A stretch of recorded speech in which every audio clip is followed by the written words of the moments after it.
I was 27 years old at the time, and I wasn't doing anything unusual that night.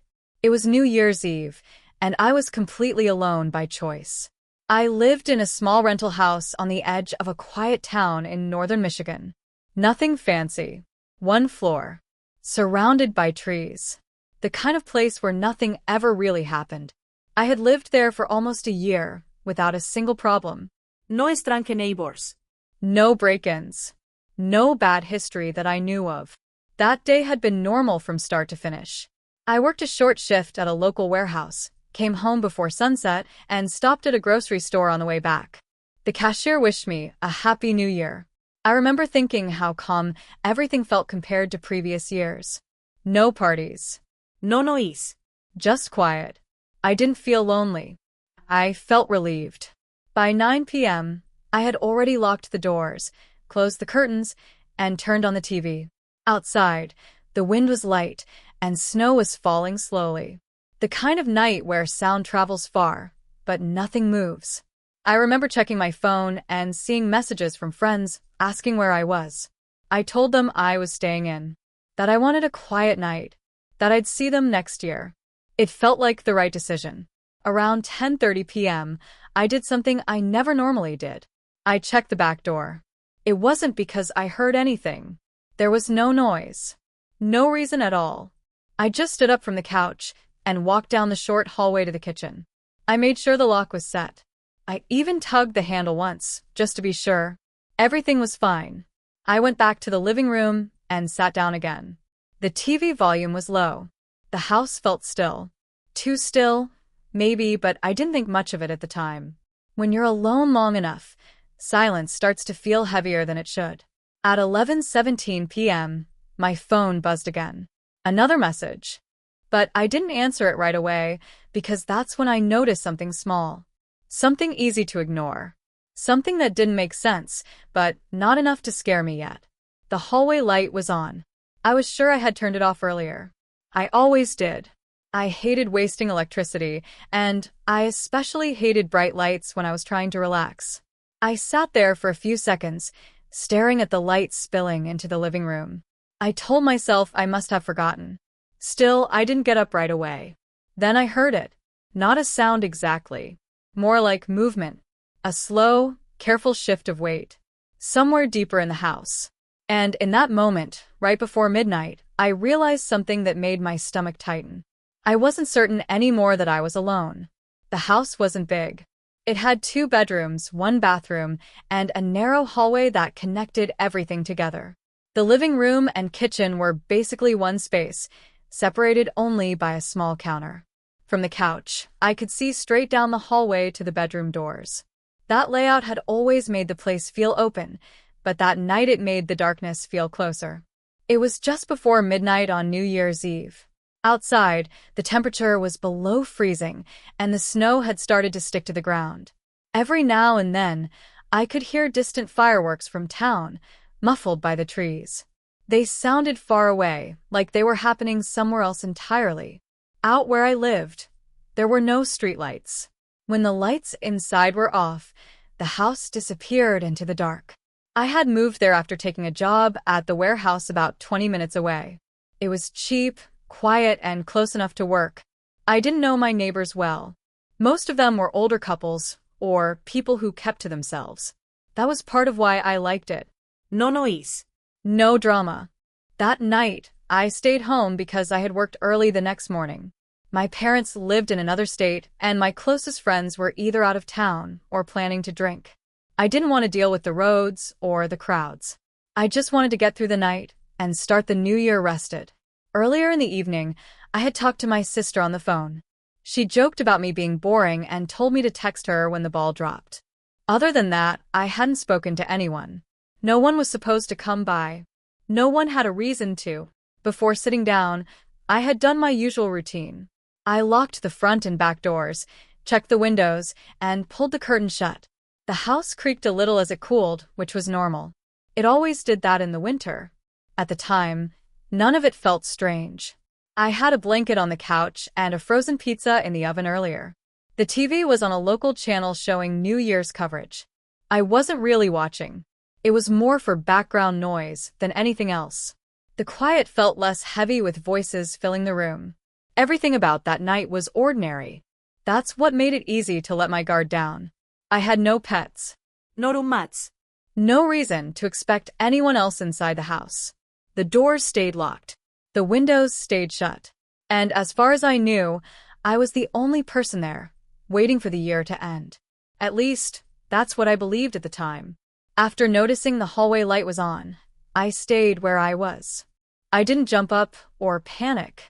I just sat on the couch and stared at it. The light was steady, not flickering. The switch itself was out of sight from where I sat, so I couldn't tell if it had been fully turned on or bumped halfway. I tried to think logically. Maybe I had turned it on earlier and forgotten. Maybe my memory was off. It was late, and I was tired. That explanation should have been enough. But something about the timing bothered me. I muted the TV. The house fell quiet right away. No voices. No music. Just the low hum of the refrigerator in the kitchen and the faint sound of wind brushing against the outside walls. I listened closely, waiting to hear something that would explain the light. At first, there was nothing. Then I heard a soft sound coming from the hallway. It wasn't loud. It didn't sound like footsteps. It was more like fabric shifting, the kind of noise someone makes when they adjust their position while standing still. I held my breath without realizing it. A few seconds passed. Then another sound. This time it was clearer. A slow creak, like weight being placed carefully on the floor. The house always creaked, but this was different. It wasn't random. It had a rhythm to it. One pause. Then another. I stood up slowly and took one step toward the hallway. The light stayed on. The hallway itself looked empty, but the far end was darker, where the bedrooms were. Shadows gathered there, thick and unmoving. "Hello," I called out quietly. My voice sounded wrong in the silence. Too loud. Too thin. No answer. I told myself it could be the house settling. The cold. Old wood. Any explanation was better than the one forming in my head. Still, my body didn't relax. My shoulders were tight, and my heart was beating faster than it should have been. Then I noticed something else. The back door was no longer fully shut. It wasn't wide open, just enough to let in a thin line of cold air. I could see the edge of the door, slightly separated from the frame. I was sure I had checked it earlier. I remembered pulling on the handle. I walked toward it, slowly. Each step felt louder than it should have. When I reached the door, I touched it with my fingertips. It was cold. Colder than the rest of the room. That's when I smelled it. A faint smell that didn't belong in my house. Not smoke. Not food. Something earthy. Damp. Like wet clothes or dirt. I stepped back and looked down the hallway again. The light was still on. The bedrooms were still dark.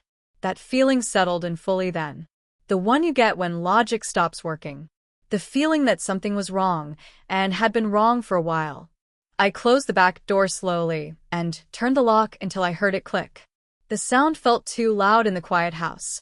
I stood there for a moment, my hand still on the knob, listening for a reaction. Nothing happened right away, but the air felt different, like I had just made a mistake. I picked up my phone and checked the time. 11:46 p.m. I considered calling someone. Anyone. But I didn't know what I would say. I didn't have proof. Just a feeling and a few things that didn't add up. I didn't want to sound paranoid. As I turned back toward the hallway, the light went out. Not slowly. Not flickering. It shut off completely. The darkness at the end of the hall thickened, swallowing the space where the bedrooms were. I froze, staring at the empty doorway. My chest felt tight, like I couldn't get a full breath. That's when I heard breathing. It was faint at first, almost easy to miss. A slow inhale. A longer exhale. It wasn't coming from the walls or the vents. It was coming from the hallway. Someone was there. I stepped back until my legs hit the couch. I didn't sit down. I didn't take my eyes off the hallway. I could feel my hands shaking as I unlocked my phone again. Still no signal. A soft sound followed the breathing. The floor creaked once. Then again. Each sound was closer than the last. Whoever it was wasn't rushing. They were moving carefully, like they didn't want to be heard. A shape shifted in the darkness. I couldn't see details, but I could tell someone was standing at the end of the hallway, blocking the view of the bedrooms. Watching me. I whispered, "Who's there?" The breathing stopped. For a few seconds, there was nothing at all. Then the shape moved forward, just enough to catch the glow from the kitchen light. I saw the outline of a man, Tall. wearing a dark jacket. His face stayed hidden. He didn't speak. He didn't run. He took one slow step toward me. I backed away until my shoulder hit the wall. My mind raced through the house layout, looking for an escape. The front door was behind him. The windows were locked. The bathroom was down the hallway, past him. I realized then that I was trapped in my own living room. The man tilted his head slightly, like he was studying me. Then he smiled. That was when I knew he had been inside the house for a while. The moment I saw him smile, my body moved before my mind did. I turned and ran toward the kitchen, knocking over the chair beside the counter. It hit the floor with a loud crash. I didn't look back. I just ran. Behind me, I heard him move. Fast. His footsteps were heavy now. No longer careful. He didn't bother hiding anymore. I reached the kitchen and grabbed the only thing within reach, a small knife from the counter. My hands were shaking so badly, I almost dropped it. I backed away until I hit the refrigerator. There was nowhere else to go. He stepped into the kitchen doorway. The light above the stove caught his face for the first time. He looked older than I expected. Late 40s, maybe. His eyes were wide and alert, like he hadn't slept. There was dirt on his jacket and dried mud on his boots. "Please," I said without thinking. My voice cracked. He didn't answer. He took another step forward. Then another. I raised the knife, holding it out in front of me, hoping it would stop him. He glanced at it and let out a short breath, almost a laugh. That's when he lunged. I dodged to the side, slamming my shoulder into the counter. The knife fell from my hand and slid across the floor. He grabbed my arm, his grip tight and rough. I screamed and twisted free, tearing myself loose. I ran again, this time toward the bathroom. I barely made it inside before slamming the door shut.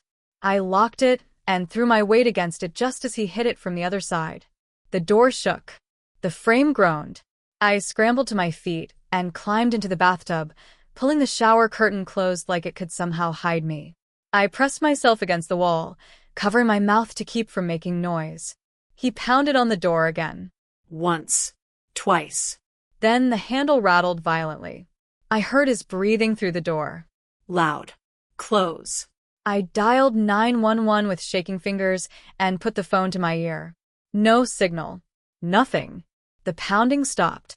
I waited, frozen, listening for any sound at all, knowing that if the door opened, there would be nowhere left to run.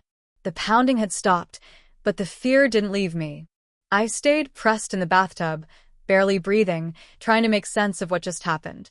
Then I noticed something odd on the bathroom floor. Something that shouldn't have been there. A small, crumpled piece of paper. I reached for it, hands trembling, and unfolded it. My eyes widened as I read the words, scribbled in messy handwriting. "I've been here before. You won't notice me." I dropped it immediately, my heart racing. That wasn't just a stranger breaking in. He had been inside my house more than once. I remembered little things I had shrugged off before. The kitchen drawer slightly open, a chair not in its usual spot, faint muddy footprints I had assumed came in with snow. None of it had been accidental. Suddenly, the pieces fell together. He hadn't just appeared that night. He had been watching me, following my routine, learning my habits, waiting for the moment I was alone. Then it hit me even harder. I noticed the back door. Earlier, I had locked it. Now it wasn't just unlocked.